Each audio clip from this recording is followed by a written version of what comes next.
Hi everyone, welcome to Third Coast Gaming Radio. Today is January 24th, 2021. It is episode 15. I'm joined by my co-host Austin Taylor. Episode 15 to the sequel. 15 to the sequel. We totally didn't re-record this. It's fine. I should bury my microphone and shoot it, but it's $150. We're at season 2, Austin. Season 2 again. We made it. It's alright. Austin, I beat Final Fantasy VII Remake. I don't know if you knew that. Certainly not. Apparently not. That game is greater than the sum of its parts until chapter 17 and 18, which is like the last chapter. Or maybe it's 16 and 17, but it doesn't matter. You go off and you fight some Sephiroth clones that are like, maybe that's Sephiroth, maybe it's not, and then You Googled this. There's like 3 shades, and I thought that was Tifa, Barrett, and Cloud, but it turns out it's the 3 dudes from Advent Children, who I don't even need to name because nobody cares about them. I watched that movie, and you should not care about those characters, Austin. No, absolutely not. So they show up, and they're like, oh yes, reunion needs to happen. Oh yes, brother, reunion does need to happen. Okay, brother. Mother, I miss you. Lots of weird... And they call Cloud older brother, which is also weird. They should just call him Oni-chan. It'd be great. The movie's fine. Besides the fact that, like, Final Fantasy VII has, like, a really cool ending that's just like, oh, yeah, what if humans weren't on this planet anymore? Because they can get fucked. But, I'm really glad they made that movie. It's a third of that is action scenes, and Cloud jumping around, being a fucking super god, just like murdering. I mean, I would have preferred a sequel to The Spirits Within, but that's just me. I think that would have bankrupted Square Enix as well, after Squaresoft is already bankrupt, Austin. That's what would probably happen. Nobody's gonna go see that movie. No one. I remember on Sci-Fi that movie came on, and I was like, I don't know what the fuck this movie is. And I was like, is this related to Final Fantasy? Are they going to use a potion at some point? And they didn't, Austin. They didn't use a potion. Or a Phoenix Down. That was my first exposure to Final Fantasy. Wow. It's only uphill from there, I guess. Apparently. Yeah. Let's see. That brings me... I threw the... I'm going to talk about this other thing is... I think there's like 3 other projects Square Enix wants to does, and like... at the same time as like Final Fantasy VII Remake 2, which is like the first project, is that they want to do before Crisis Core. I think they want to bring it back, which was like a mobile game, and then they were talking about...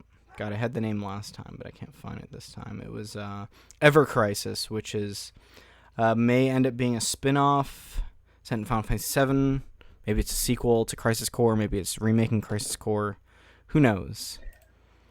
That's just... This is Zach. It's still wild. It's Zach. Like, yeah, they really want to go all in on 7 in a way that you didn't have to.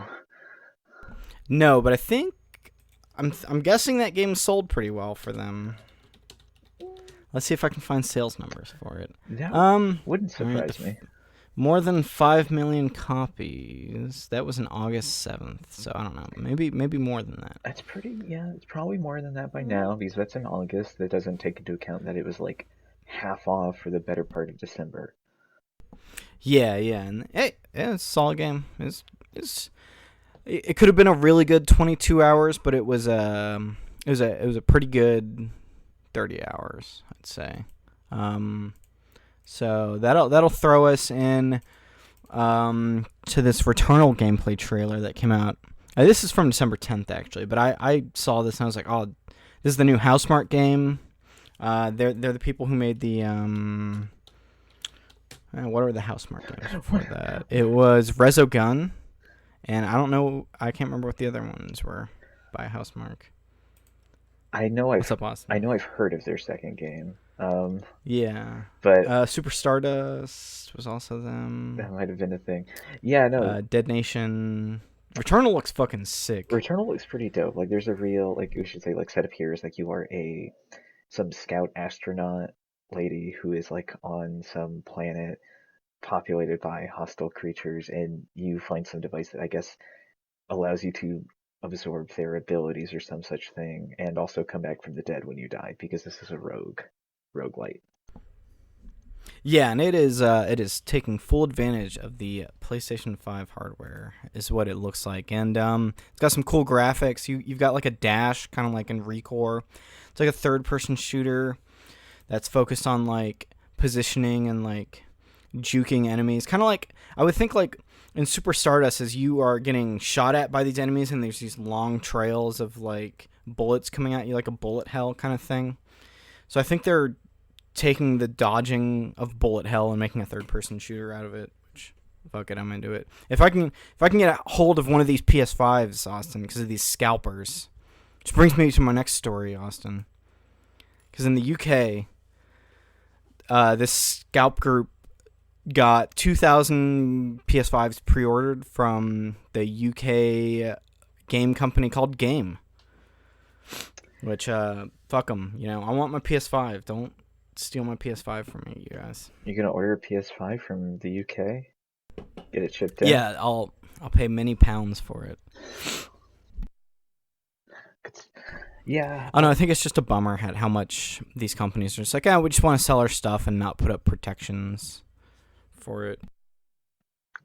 Yeah, it can get really like frustrating, especially when you consider how like I guess like limited production of these things of like of these consoles that you're gonna have over the next couple of months, considering COVID.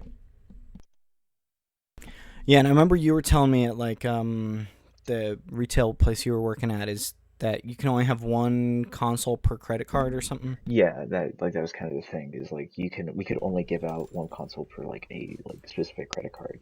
So there was actually an instance where someone tried to buy two, one for like their partner and one as a gift for their friend, with the Yeah. same credit card, and we couldn't let them do that, and it was a really frustrating sequence of events. Because like part of that is like I get why they put that policy in place, but also like that policy was definitely put in place by someone who has no idea how people buy consoles or like limited availability, like consumer electronics. Yeah. Yeah. So I don't know. It's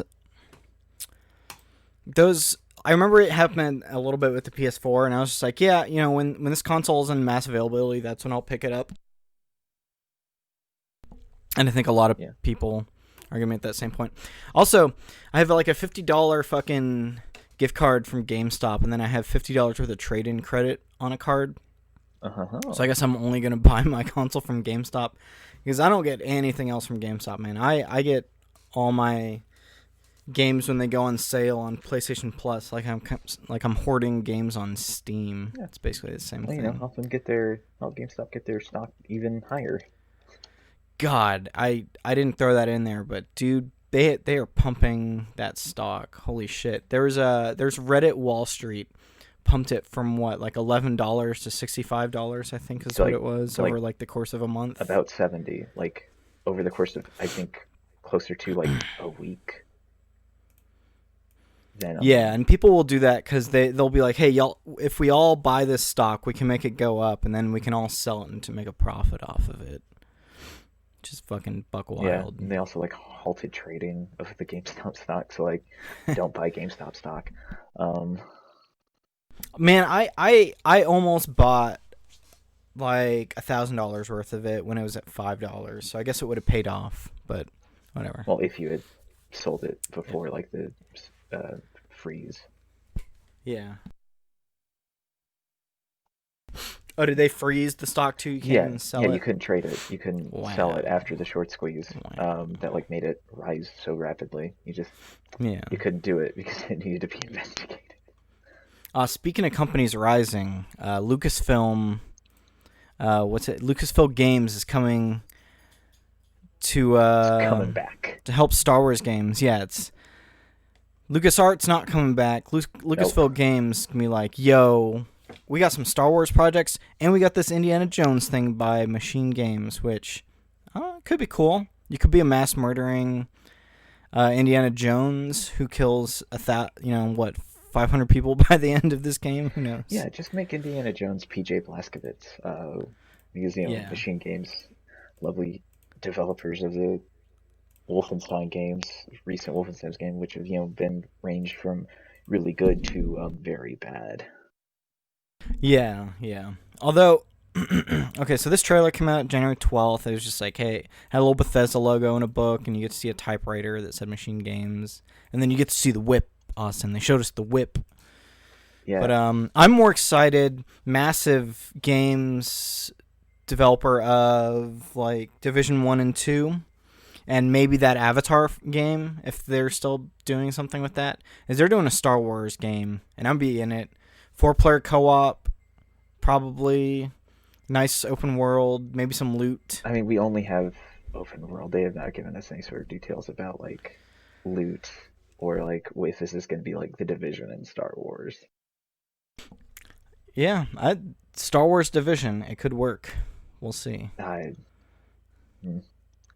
That's for me. I mean, It's for yeah. me. That one's for me, Austin. That game's for me, okay? There's some games that are for you, and that one's for me, all right? I, Don't take it away from me. I mean, don't worry. Like they'll like make it, and there'll be like a note that you can find on a club in a club somewhere that's like the canonical fate of like a character like Elon Sleaze-Bagano, and then I'll have to buy it. It's true. It's true. What was... I don't think they've talked about any other studios. But yeah, they're just gonna look at other... They're gonna help other game studios. They're like a... I wouldn't call it a consulting firm, but they have said that they are like overseeing when other studios pick up Star Wars licenses to make a game, pretty much. Yeah. So like, I don't think this is going to be like internal development. I think this is mostly going to be like internal publishing, which is again something that they didn't want to do when LucasArts was around. So they fired a couple hundred people. Yeah, and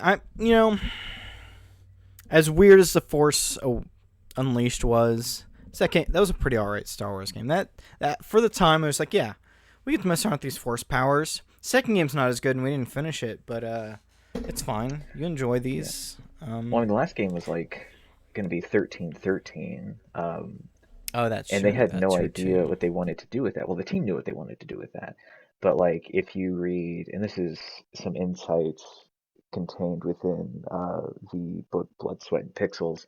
If you read like the chapter of that book that's about that, turns out uh, sort of Lucasfilm really wanted that to be a Boba Fett game.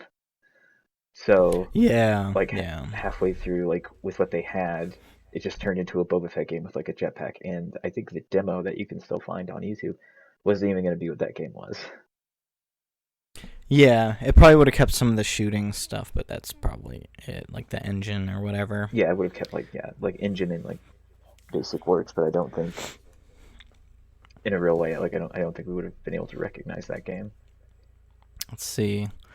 Yeah, so that stuff's weird. The Cyberpunk stuff came out on January 17th. The Cyberpunk CD Projekt Red founder Marcin Iwinski released a statement about the days leading up to the game's release and was saying some other stuff about it. I'm going to kind of pull from this quote here on this GameSpot article. Despite good reviews on PC, the console version of Cyberpunk 2077 did not meet the quality standard we wanted it to meet.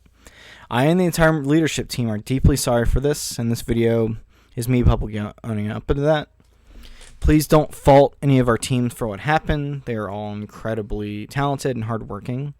Myself and the board are the final decision makers, and it was our call to release the game. Although, believe me, we never intended for anything like this to happen. I assure you that we will do our best to regain your trust. And then he kind of goes on to talk about the main culprit were the issues related to how the team had to improve it for old gen and new gen, and how testers had kind of...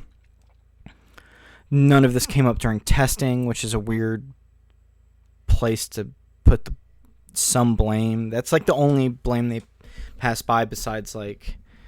Probably that, this game wasn't going to be done at this time, and like trying to optimize it for these consoles as like Well, I mean, it's where he puts the weird. blame. Like he can make a statement saying like he's owning up to it, but like that is one statement in a 5-minute video that then continues to be about how there's like they underestimated the fact that there would be a problem with getting this game to work on consoles that they had access to for development for for about like 4 to 5 years, and how like QA didn't show any of the problems, despite the fact that that is a very specific discipline that could not have missed those problems. And as has been like reported from sources inside the company, they were made aware of these problems and they chose to ignore them. Yeah, and this apology is just kind of spinning up into like saying nothing about the situation. There's like I don't know, they put that game out, it needed another year, and now we're seeing like the timeline of like they had the hot fixes till the start of this year. Patch 1.1, 1.2 are coming out, and then in the multiple updates and improvements slot until 2022 is they're going to do free DLC and free next gen console updates along with other patches, I presume.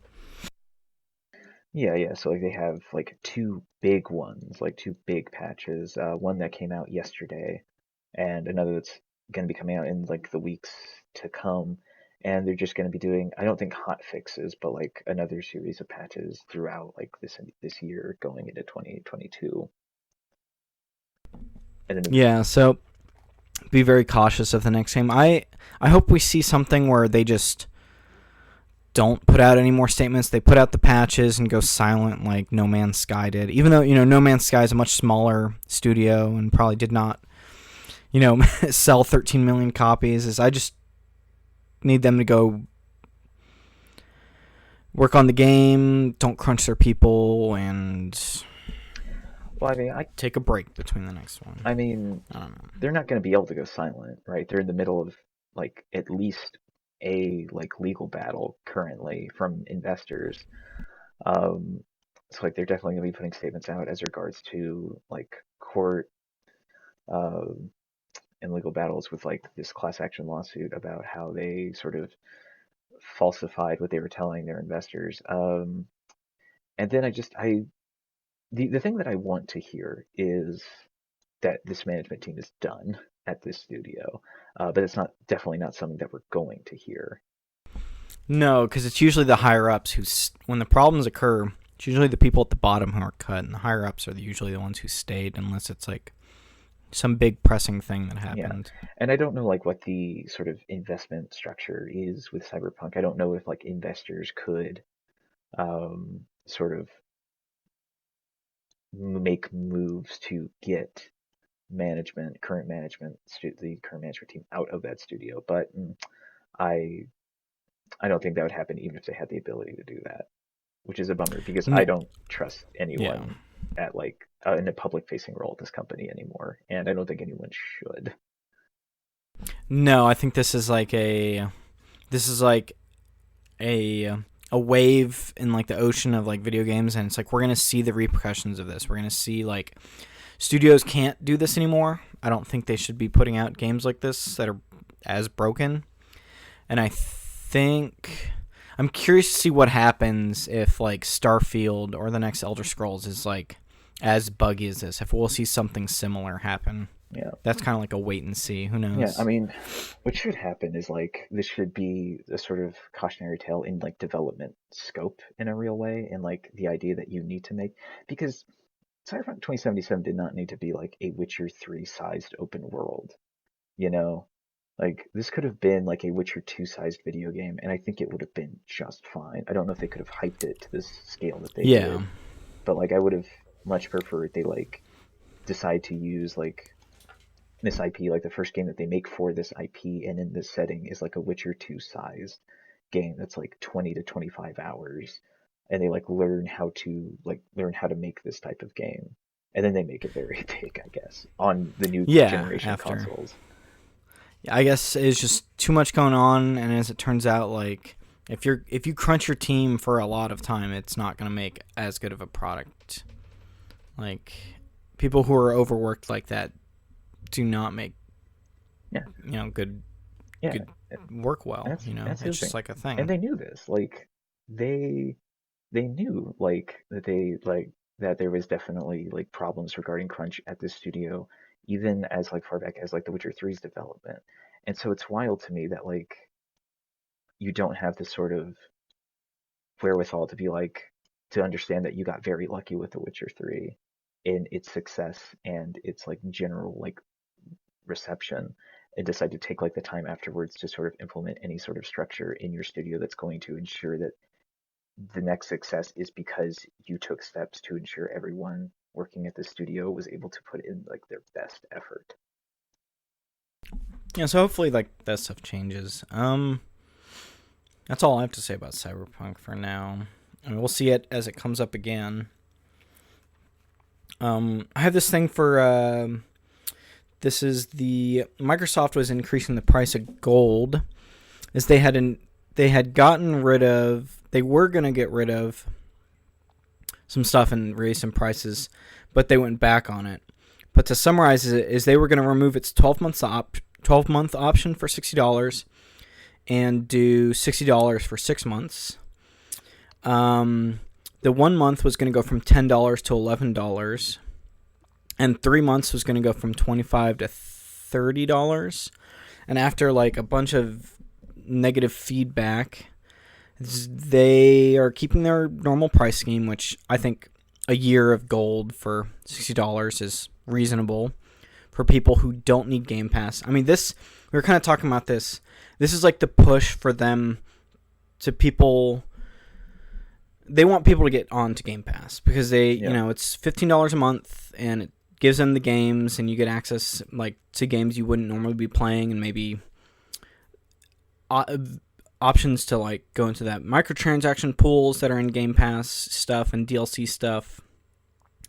But now that they're on the other side of that, is that they're also going to say that they're free to play games, you won't need gold, which is a really great decision that Sony does. I'm glad they're going to have some parity with them. And like I don't pay for gold too much on my Xbox, so this is kind of for me because I want to play some like dumb free stuff like like Rec Room and like what was the other one? It's like Rocket League on Xbox with one of my friends. Like the only person on Xbox who I play with.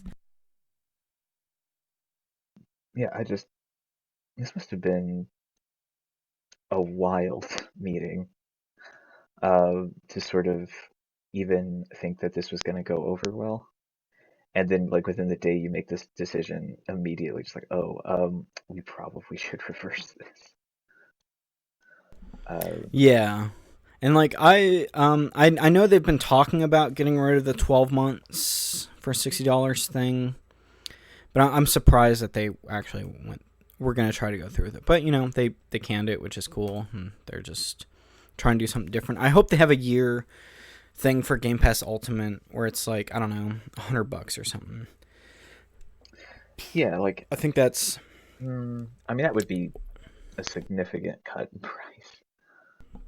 Yeah, well, I guess that would be, what is it? It's $45 a month for 3 months, and that times 4 is like 140 for a year the way they have it set up. So I don't know if they did it, maybe 120 or something. I don't know. I wish they would do a year. I like paying for it in a year, but whatever. There's the Resident Evil showcase kind of came out for Resident Evil 8 and Resident Evil Reverse, which is like some weird multiplayer thing. But let's talk about Resident Evil 8 a little bit first, because that's the more interesting thing. Yeah. So go for they it. gave us like a new trailer for Resident Evil 8, which is this sort of continuation of 7, where you play as the nothing character of Resident Evil 7, whose name is Ethan Winters.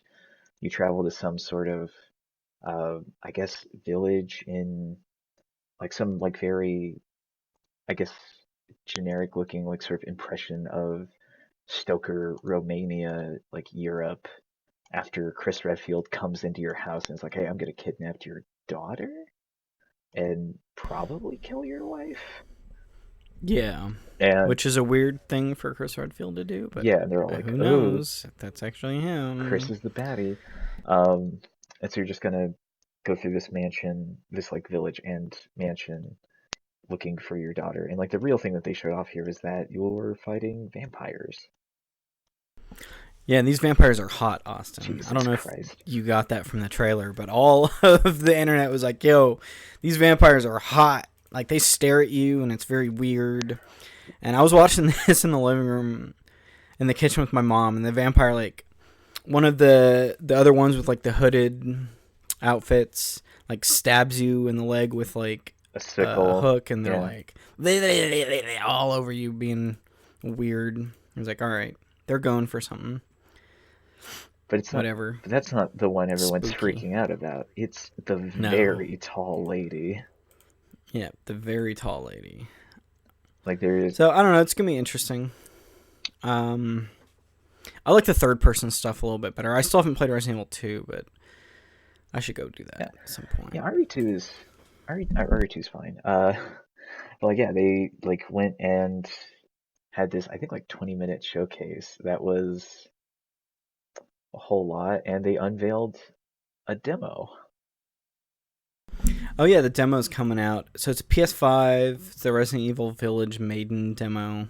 I haven't watched anyone play this yet, but Yeah, it's on so there. it's a like they sold it as a well, they, sell it, but they sort of spoke about it as this sort of environmental showcase, right? So they want to show everyone like what the PS5 can do with these spooky castle environments. And it's a very short, like 15 to like 25-minute demo where you're walking around a couple of rooms of this castle, and then you're uh, killed, I guess. So it has that same kind of vibe Yeah, as the sort of Seven that's in line. Kitchen demo. Yeah, it's about 20 minutes. Yeah, you're just picking up stuff and looking around, and maybe read some notes. Yeah, Yeah, it's very pretty looking. I'll give them that. yeah, This game looks really fucking solid. and they did say they're releasing another demo like sometime this spring for It's just other kind of wild consoles. that Capcom is doing this with Resident Evil, because I don't think they put out demos for like um the Monster Hunter stuff. I mean, they put out one for Well, they put out a the beta. Switch game. There was a beta for Monster Hunter World.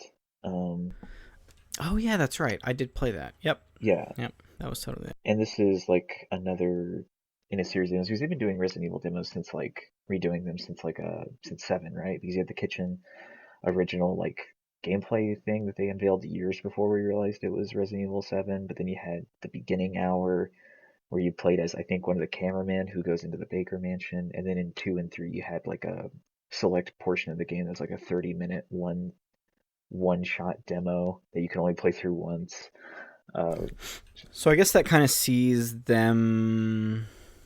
If that helps their sales, I think it does. I think demos definitely have been like a lost art of like, oh, if I try this game, I'll definitely be into it if I want to play it. Um, this reverse thing came out too. I'm curious if this will actually be something interesting. It's like a I think it's just four people fighting each other, but it might be more. And there's a bunch of zombies running around, and I guess you're getting points to upgrade yourself to turn into Nemesis yeah, or to something to fight the other people. Like they had, like in the one of the end things is there's a picture of the dad from Resident Evil 7. So I guess you can play as him with a chainsaw and go fight some people. I don't know. yeah. So you can turn into bosses. Like there's a thing where, they're like Leon just sort of erupts into Nemesis. Um, Someone I guess at some point becomes Mr. X without the shirt and has like a big claw. There's Jack Baker running around with his weird scissor chainsaw. They've been trying so hard to make multiplayer Resident Evil happen for so long, and I just don't understand why they're still trying at this point. Yeah, I don't know. They should just put out more of the oh, what were those ones called in 4 and 5? Were they this it was the survival Like stuff. Mercenaries. Yeah, they should just do more mercenary stuff. Yeah, that would be cool because I remember the last one of those to have a Mercenaries mode was, I think, Revelations 2. But they've been like trying to redefine Resident Evil since 7 came out. Yeah, and I think Mercenaries is one of the things that makes most. This kind of has a little bit of Mercenaries blood in it because there's like, oh, this comes with Resident Evil Village. So if you buy it, this is basically the Mercenaries mode for Village. Yeah, this is I don't think it's a standalone thing. no. I mean, it could be, but because I think Yeah, they did that with Resistance, right? Which is the multiplayer mode for Resident Evil 3. I think you can. oh, did that have a mode too? Yeah, so like Resident Evil Interesting. 3 had its own mode. It's like a separate downloaded mode that you get for free if you buy Resident Evil 3, which is this sort of asynchronous multiplayer where someone's like a mastermind and another four players play as like survivors trying to escape some weird labyrinth. That's right. That's right. And on more Resident Evil news is the Resident Evil 4 remake has shifted development. They're kind of doing what happened with Final Fantasy 7 remake, is they're getting rid of the original studio and they're bringing it to Capcom Division 1 to do Resident Evil 4 remake. So they're kind of bringing it in house to do something, which I'm excited for it. I love 4 and I hope it Well, it is like the thing is like it was gets a lot pretty more much love. in house, right? Like that was the thing. Like M2 was still like an in-house studio for Capcom. It's just this is the studio that like M2 is the studio that was behind the Resident Evil 3 remake. Capcom's Division 1 is the studio that's behind the Resident Evil 2 remake. That type of deal, right? So what they did here is apparently there were some creative differences between sort of Capcom higher ups and M2. M2 wanting to make a very faithful adaptation of the original game, which seems silly to me for to do to a game that you can buy on literally every console. So Capcom like transferred control of this project to Division One to sort of make a make a different game, make something that's still somewhat faithful to four, but is not afraid to sort of be its own thing. Yeah, and to like a lot closer to like the Resident Evil 2 remake, I guess. So who knows? We'll see what's going on. Yeah, That's the one I'm more excited for. It's like 8. I'll probably skip it, but the Resident Evil 4 remake. I'm in. I'm in it. All right, we're lightning round, Austin. There's just some Fox characters coming to Fortnite, which I mean, Disney owns Fox now, but it's the T-800 and Sarah Connor, along with the Predator in like the Battle Pass, I think. I'm kind of surprised it took this So long. they're yeah, I'm surprised it took this long too, but I don't know. Yeah, the Predator, an R-rated movie character, is just in Fortnite. I I haven't followed enough of Fortnite stuff. I don't know if that's the first of these. I think so. Just this season, Daryl Dixon and Michonne from The Walking Dead are also in Fortnite too. That's right. I remember seeing that. Yep. God, they look bad. Daryl looks bad in Fortnite. Well, yeah, Whatever. I don't think you could really make, no offense to Norman Reedus, but I don't know if you can make Norman Reedus look good in Fortnite's aesthetic.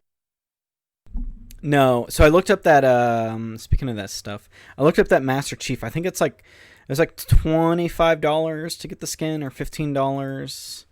It was like 15 to get the skin, and it was 25 to get the skin and like the warthog thing. So I was just like, and I never ended up buying it. Fuck it. Hmm. I don't need to give Epic more money. I haven't given them any. I bought that game when it came out, and then they didn't finish the PVE stuff for it because the other one makes more money, as it turns out. I mean, to be kind of fair, I don't know if I would have stuck with the PvE portion of Fortnite either. Yeah, it's almost a gotcha. It is a gotcha. That you're getting like starred characters to do the story mode better and stuff. But things I'm actually excited about is this fucking Pokemon Snap trailer is beautiful looking, Austin. I want to throw apples at Piplups and dumb shit like that. Oh, there's a Grookey in here, Austin. April 30th they're just calling it New Pokemon Snap. I just, I think it's well that for the longest time people are like, what would you even want from a sequel to Pokemon Snap? And it turns out the same thing, really. Yeah, the same thing. It's just prettier. Yeah, Fuck it. I'm not gonna pay full price for this. If it's ever on sale for like $20, I'll probably play it, but I doubt that'll happen. this is Hmm. probably the only Pokemon game I would pay full price for. God, yeah, we talked about Sword and Shield. Fuck those games. I'm tired. All right, that was the episode. We will be back next week. Maybe I'll play some Crosscode. I'm thinking about it. That game seems really cool. Is that a Final Fantasy? No, that is a Switch game. That is, I think it was a one-person development team that's akin to like, it's kind of like they took the Legend of Zelda for the Super Nintendos and made it almost have some bullet hell stuff in it too. You're shooting people. I don't know if they're shooting back at you, and it takes place in an MMO video game world, very parallel to Dot Hack. But I hear it's really cool. Ben Pack from Giant Bomb talked about it a lot before he left Giant Bomb after this Game of the Year stuff. So this game seemed neat. I think it came out like a year or two ago, but it was on sale and it looks cool. It's very pretty looking. It's like a Super Nintendo looking game. That's good. I like pretty games. Yeah, pretty games are good. It kind of it reminds me of the art style of like. Let's see, what's this cross? Not Harvest Moon. What's that one everyone likes? That's the Harvest Moon like that, but that's Stardew. Super Nintendo looking. Stardew Valley. It looks like Stardew Valley. Yeah. But yeah. All right. Where can people find you at, Austin? I mean, if you really need to, I'm on my mobile. No, I'm not gonna do that. But you can find me on Twitter at fearless2TWO. And I'm at Travis23 Doyle on Twitter. So we'll catch y'all next week.